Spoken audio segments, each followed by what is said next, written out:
Texas hot gut sausage on the Pro Max 100S Smokehouse. Mike Brown over at Mike Brown Barbecue sent me his recipe almost a year ago. It's more like 11 months ago. But he asked me, you know, if I would or wanted to try this at some point in time, and I told him I would. Now it's taken almost a year, but I'm finally getting around to it, and I'm gonna follow his recipe to a T, not necessarily his process. And what I mean by that, in his video, I watched his video, he actually cubed up all his meat, put all of his seasoning and his cure and his salt and everything, rubbed it in, put it in the refrigerator overnight. Then the next day, he ground it all up, encased it, and then it set another day in the refrigerator to dry out, to dry the casings out. I'm bypassing one day because I'm in a bit of a time constraint, so I will go ahead and grind all the meat tonight, add the seasonings and case, and then tomorrow we'll pull them out to the smoker. We're gonna get started with this. I'm gonna show you how to do it right now. So when Mike done this, he did like 21 pounds. He did, I think, 11 pounds of brisket trim and 10 pounds of pork butt. Well, I'm not doing that much. I have scaled his recipe back to 5 pounds. Now this is over 5 pounds here, and this is about 2.5 pounds. So all I'm gonna do is take about 2.5 pounds, and I will be weighing this, but I'm gonna have 2.5 pounds of pork, 2.5 pounds, or all of this chuck roast. This is chuck roast. I don't have brisket trim, but it is beef.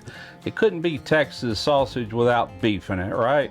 And this stuff is ice cold. It's still partially frozen, which is really perfect for sausage. So I'm just gonna cut this into sizes that will fit into the throat of my grinder. On Mike's video, he did 2 different grinds. This is going to be a coarse ground sausage. He started with this kidney plate here. We're gonna go ahead and start with a hunk of this fat and get it down the throat to where that hits the blades first, and it will lubricate the blades. That's more of a chili grind. That looks about it right there. Turn it off. I'm gonna take this off. I'm gonna dig out what little bit of meat is up in here. Then I'm gonna get this in a smaller pan and then back into the freezer. And while I'm doing that, I'll get my spice mix put together. So I'm gonna go over real quick. I've wrote all this down, as you can see, went all the way down to 5 pounds, and it can easily be done because the way he wrote his recipe, he's giving you percentages, and that's percent, so the total weight of meat. In this case, we got 2,268 grams of combined meat, or you could say 5 pounds, half beef, half pork. So what we need for that, now I've got my cure already measured out, that'll come later, and I've also got my milk powder, that comes later. But what's in here right now is 9.07 grams or 0.40% of paprika. I've got 9.07 grams of mustard powder, 6.35 grams of red pepper flake, 4.53 grams of chili powder. Let's just mix all that in. And so you know the chili powder that I use, he didn't specify what kind. I mean, anything can be classified as a chili powder, like cayenne. I use chipotle. You can just use regular chili powder like you use in a bowl of chili. So into that, I've got 1.5% salt, which is 34.02 grams of kosher salt. 1% coarse black pepper. I ground this myself with my pepper cannon, and it's 22.68 grams.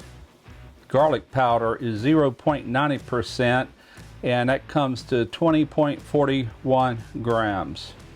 Onion powder, 0.70%, that's 15.87 grams. Then sugar, we got 0.5%, and that came to 11.34 grams.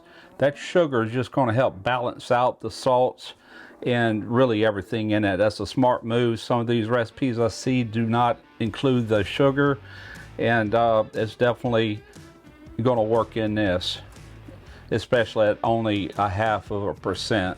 That's just about perfect. So we're just going to give all this a really good mix. Got our meat. I originally had the meat in this bowl here, So I'm just going to keep using it. I just want to layer some meat into the bottom here. This meat is good and cold. It's still stiff. We're just going to go on with some of this seasoning. Just some more in here. And I'll get the rest of this in here. I'll get my hands in there and mix it up as thoroughly as I can. I am out of nitrile gloves. I would love to have some liners on with those gloves because this stuff is cold, but it's not going to take long. The grinder is going to do a lot of the mixing. I just want to kind of get it as good as I can with my hands. All right, so we'll get our blade on first. Then we'll get our 10mm die or plate on here.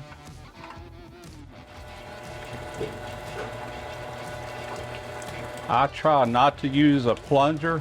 When you're doing a coarse grind like this, you really don't need a plunger.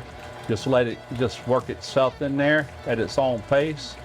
You'll end up with a lot better grind. You can see how the fat is kind of separate from the meat. Nothing is smearing.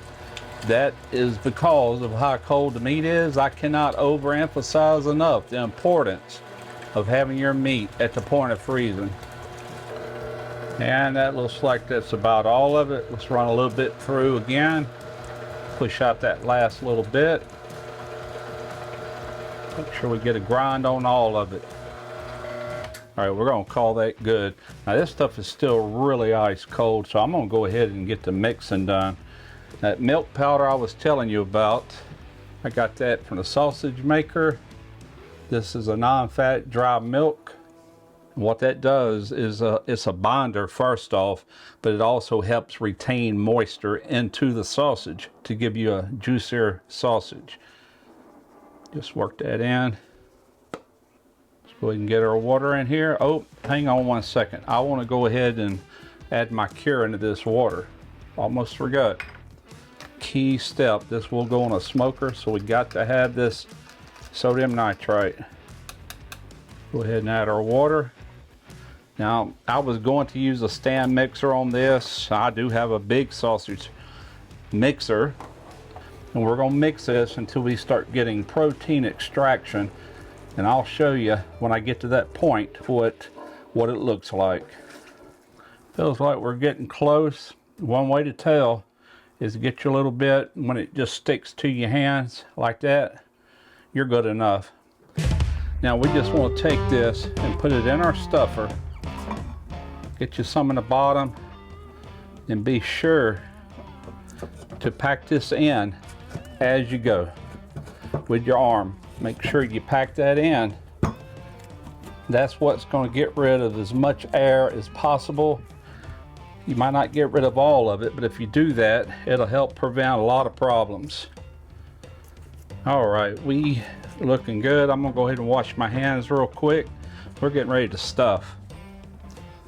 So if you watched my last video on the German bratwurst and you've seen how I prepared those casings the night before using water and a little bit of baking soda, this is no different.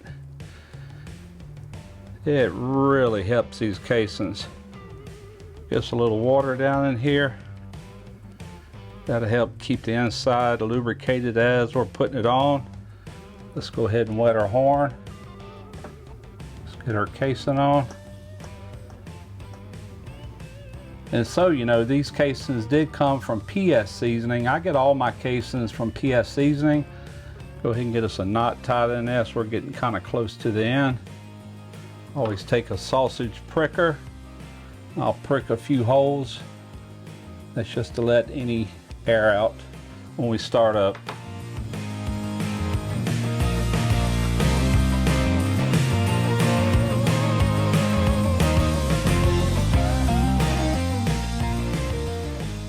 And I think we're getting close to the end here. Yep, that's it. Pull off a lot of casing there, or enough to where you can make a knot easily. So I'm just going to case these up. Tonight I'm just pretty much guessing at it.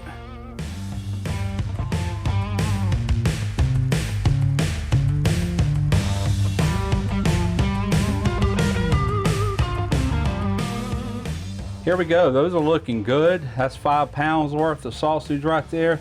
And what I just got through doing is I took a sausage pricker and I just looked real close and looked for any little air pockets between the casing and the meat that could create a potential problem. The biggest thing it does is it prevents this casing from really bonding to the meat because there's air in between the meat and it. So you want to remove those for a better end result. And these will go in the refrigerator overnight. They will dry out, which means these twists will also dry out to where they can't come undone. And the number one reason you want to do that is because this sausage has a cure in it for the fact that we're going to be smoking at very low temperatures in that danger zone. So you want to use a cure, but you do not want to smoke the sausage the same day you use it unless you use a cure accelerator, because it takes a minimum of 12 hours, 12 to 24 hours for sodium nitrite to convert to a nitric oxide, which then turns into a gas and it gasses out, for lack of better words. It gasses out, and at that point it's safe. And not only that, that's actually when it does its curing, is when it converts. If you eat sodium nitrite in its raw form like it is now, you are setting yourself up for trouble. Don't do that. I see people add their cure into their meat, and then they'll take a little test patty, they'll fry it up and they eat it. You're eating sodium nitrite that has not been converted yet. That is a very dangerous habit, and I would just, word of warning, don't do it. Give it time to do its job, or use a cure accelerator. All right, these are going in the fridge. We'll see you tomorrow at the Pro Max Smoker outside. There's one of them there. And here's the other one. That's all 5 pounds. And as you can see, it's gotten a lot darker overnight. Now let's just go ahead and shut this up.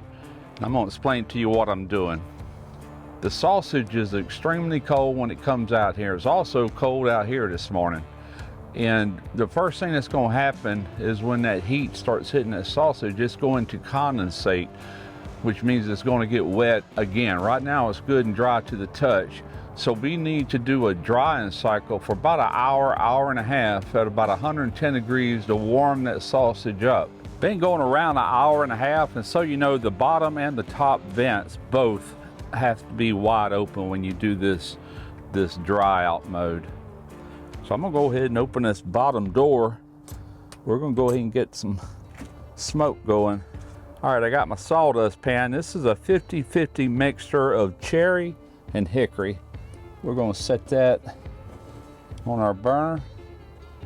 Now I'm not adding any water into this little reservoir until I have all the smoke I need. 3.5, maybe 4 hours. Whenever the smoke plays out, that's when I'll add water. Now we need to drop this bottom vent to about 1/4 of the way open. And I'm going to go about half on the top vent. Now I need to raise my temperature up from 110 up to 135. Lock that in. We're going to leave it at 135 for 2 hours. So instead of showing you the entire process each time I raise this, I'm just going to quickly tell you what my smoke schedule is. 135 for 2 hours. Then we're going up to 145 for 2 hours. Then I'm going up to about 160 for about an hour.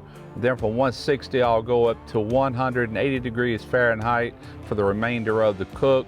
Once I hit an internal temperature of 155 and the sausage, then they'll be done at that point, and we can shock them in an ice bath and get them ready to bloom. Anytime I get a new pit that's got its own probe ports and its own probes, I always like to check that against some of my probes and thermometers that I really have grown to trust.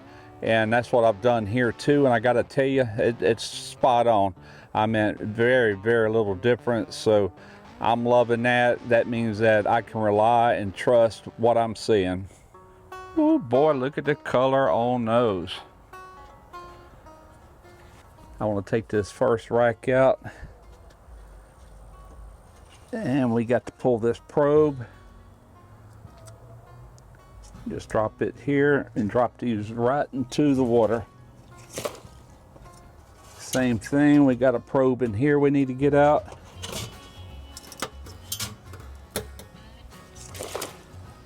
Into the water. Those are nice, plump, beautiful sausage. All right, I'm gonna let these cool down until I get below at least 100 degrees internal. What that's for is it's to stop the cooking. It'll stop your sausage from shriveling up too bad. But I'm getting ready to take these indoors. I'm gonna put them on a rack, a wire rack with a tray under it. Now I'm just gonna let them sit there at room temperature for about 2 hours. That's called blooming, and all it does is give it even a more richer color. Then from there, I'm gonna pop these in a bag, put them in the refrigerator overnight. Tomorrow, I'll heat one up and let you know what I think about it. All right, only one thing left to do, and that's just to see how we done here. Just cut it right down the middle or close to it. Ooh, yeah, look at that. Look at all that juice. Nice and juicy. Can't ask for better than that. Ooh, it's hot. I reheated these in the oven, so you know. All right, let's do a taste. Man. That's just as juicy as it can be. Incredible snap on this case and beautiful flavor. This is really good sausage.